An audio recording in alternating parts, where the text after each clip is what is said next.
Olá pessoal, tudo bem com vocês? Eu sou o professor Valente e nós estamos no Postulados e Teoremas. O objetivo desse canal é o estudo e o aperfeiçoamento nas disciplinas de Física e Matemática. Hoje nós vamos falar um pouquinho mais sobre os polígonos, nesse módulo que é voltado para o ensino fundamental. Na descrição do vídeo eu deixo um índice que remete o aluno diretamente aos tópicos específicos de seu interesse.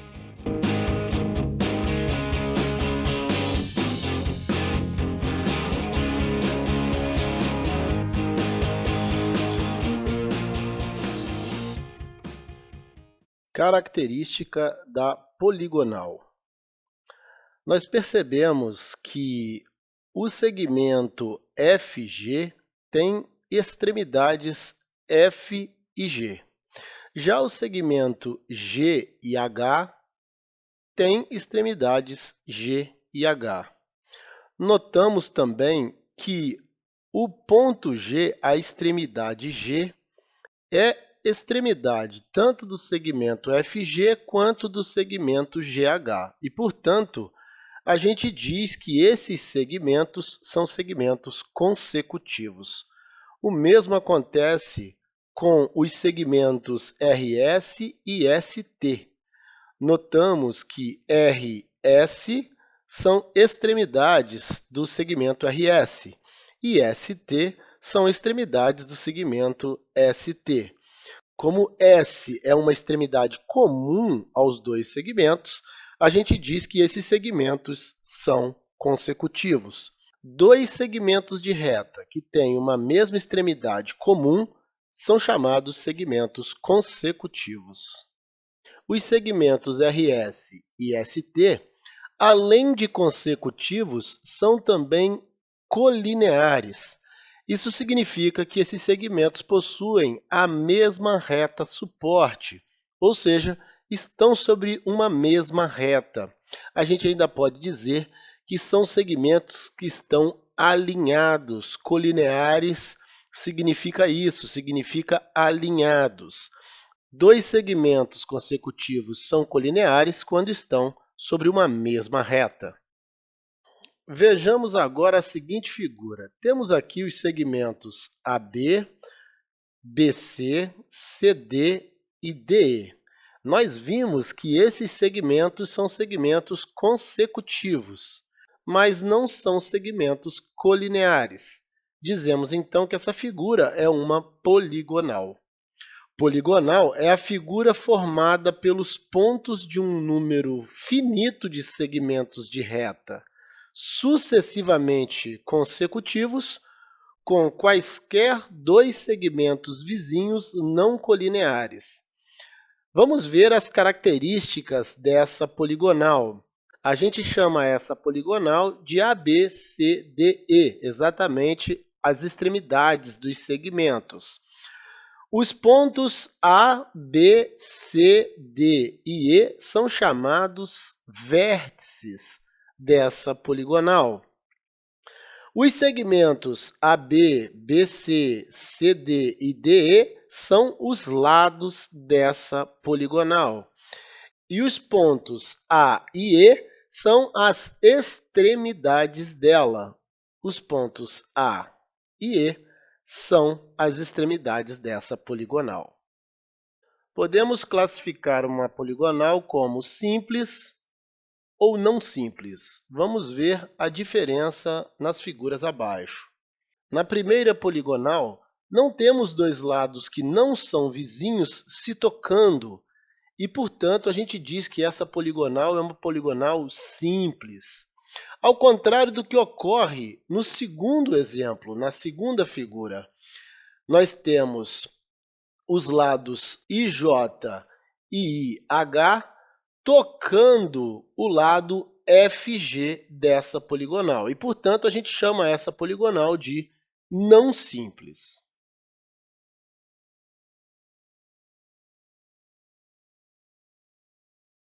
Vamos, então, à definição de polígono. ABCDE é uma poligonal fechada, enquanto FGHIJ é uma poligonal aberta. Quando temos uma poligonal fechada, a gente chama essa poligonal de polígono. Então, nesse caso, nós temos o polígono ABCDE. Essa poligonal, ao qual estamos chamando a partir de agora de polígono, possui os ângulos ABC, BCD, CDE, DEA e EAB.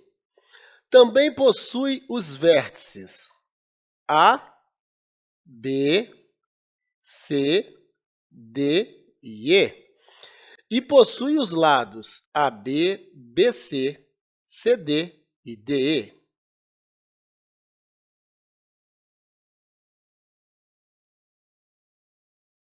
Vamos à classificação e aos nomes dos polígonos. Nos dois primeiros casos, nós temos polígonos chamados polígonos simples. Nós já vimos essa classificação. Eles são assim chamados, pois dois lados não vizinhos não se tocam. Já nos dois últimos casos, nós temos polígonos chamados não simples, porque esses polígonos possuem lados não vizinhos que se tocam. A gente está vendo aqui exatamente onde esses lados não vizinhos estão se tocando. No caso do último polígono indicado, além de não simples, a gente diz que ele é entrelaçado, uma vez que ele tem lados que se cruzam. É esse último caso em que chamamos esse polígono, além de não simples, também de entrelaçado. Os polígonos recebem nomes de acordo com a quantidade de lados que possuem. Vamos ver alguns dos mais importantes. Os triângulos possuem 3 lados, os quadriláteros possuem 4 lados, os pentágonos, 5 lados, os hexágonos, 6 lados, o heptágono, 7 lados, o octógono, 8 lados, o eneágono, 9 lados, o decágono, 10 lados, o undecágono, 11 lados, o dodecágono, 12 lados, o pentadecágono, 15 lados e o icoságono, 20 lados. Os prefixos tri e quadri são prefixos advindos do latim, já os demais prefixos vêm do grego. O número de vértices é sempre o mesmo número de lados de um polígono. Os nomes triângulo e quadrilátero têm sua origem no latim, conforme eu já disse. Já os nomes dos demais polígonos são originários do grego. A gente encontra em alguns livros, muito raramente, o nome do polígono de 3 lados como sendo o trilátero. Note que o nome trilátero faz referência ao número de lados, já o nome triângulo faz referência ao número de ângulos. Outro que a gente encontra um sinônimo em alguns livros é o eneágono, também chamado por alguns autores de nenágono. Muito raramente, mas a gente também encontra. Podemos chamar o triângulo de trilátero, fazendo referência ao número de lados que ele possui, e chamar o quadrilátero de quadriângulo, nos referindo ao número de ângulos internos desse polígono. Mais uma vez, o nome quadrilátero faz referência ao número de lados, enquanto o nome quadriângulo faz referência ao número de ângulos.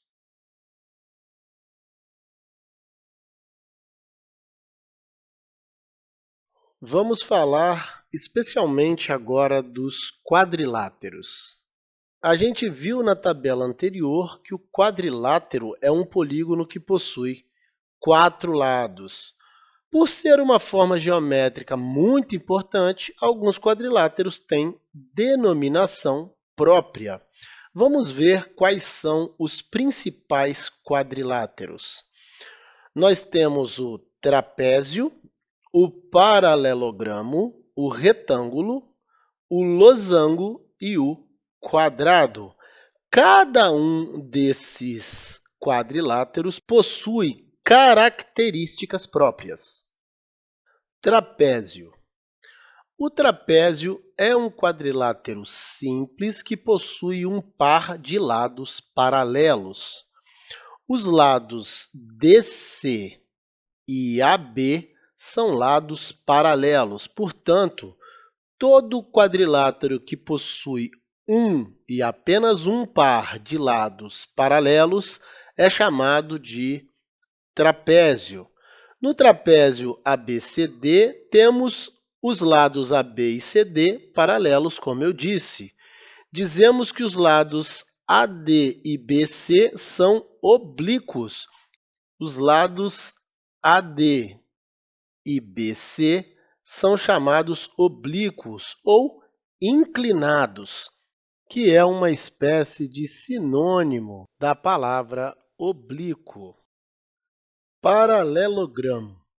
O paralelogramo é um quadrilátero que possui dois pares de lados paralelos. Os lados CD e AB são paralelos.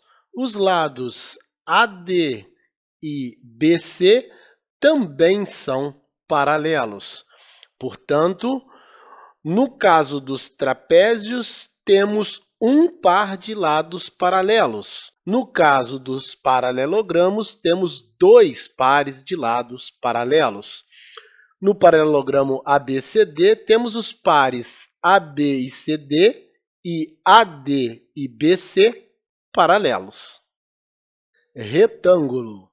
O retângulo é um quadrilátero que possui todos os ângulos retos. No retângulo ABCD, que temos aqui ao lado, os ângulos ABC, BCD, CDA e DAB, que são esses ângulos aqui destacados, são todos ângulos retos, ou seja, todos eles medem 90 graus. Notem que o retângulo pode ser classificado como um paralelogramo.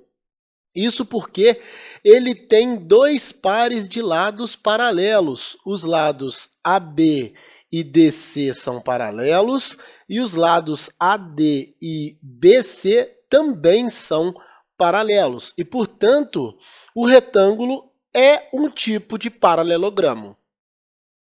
Losango. O losango é um quadrilátero que possui todos os lados congruentes, ou seja, possuem a mesma medida. No losango ABCD ao lado, os tracinhos indicam que as medidas dos lados são as mesmas. Portanto, os lados AD, DC, BC e AB possuem uma mesma medida. Notem mais uma vez que o losango também pode ser classificado como paralelogramo. Isso porque AD e BC são paralelos e AB e CD também são paralelos e, portanto, temos no losango dois pares de lados paralelos.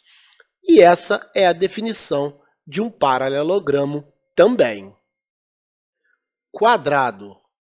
O quadrado é um quadrilátero que possui, ao mesmo tempo, todos os lados congruentes, característica essa dos losangos, e todos os ângulos retos, característica essa dos retângulos. Portanto, o quadrado é, ao mesmo tempo, um losango e um retângulo. No quadrado ABCD, vemos os ângulos retos e os tracinhos representando as medidas iguais dos lados. Notem, de novo, que o quadrado pode ser classificado como um paralelogramo, porque ele tem dois pares de lados paralelos, quais sejam CD e AB, BC e AD. são dois pares de lados paralelos, portanto, o quadrado é também um paralelogramo.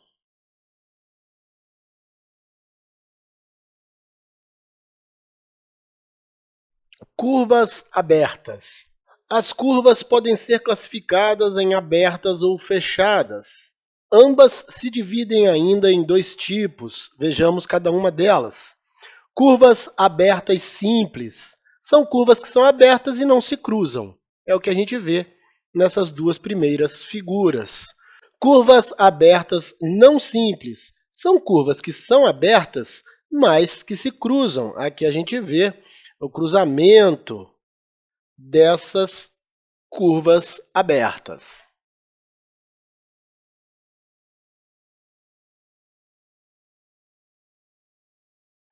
Curvas fechadas. As curvas fechadas também podem ser classificadas como simples e não simples. Aqui vemos exemplos de curvas fechadas simples. São curvas fechadas que não se cruzam. Já as curvas fechadas não simples são curvas fechadas que se cruzam. Aqui nós percebemos o ponto ou os pontos onde essas curvas se cruzam. Interior e exterior de uma curva fechada. A figura abaixo representa uma curva fechada simples. Os pontos A, B e C são pontos internos à curva porque estão no interior dela. Já os pontos S, R e T são pontos externos à curva porque estão do lado de fora dela. O conjunto dos pontos internos a uma curva é chamado de interior da curva. É o que chamamos de região interior da curva. O conjunto dos pontos externos a uma curva é chamado de exterior da curva. Essa região é chamada de região externa da curva. No nosso próximo encontro, nós vamos falar de unidades de medidas. Vamos aprender a fazer transformações e operações com essas unidades. Eu aguardo vocês, um grande abraço a todos e até a próxima!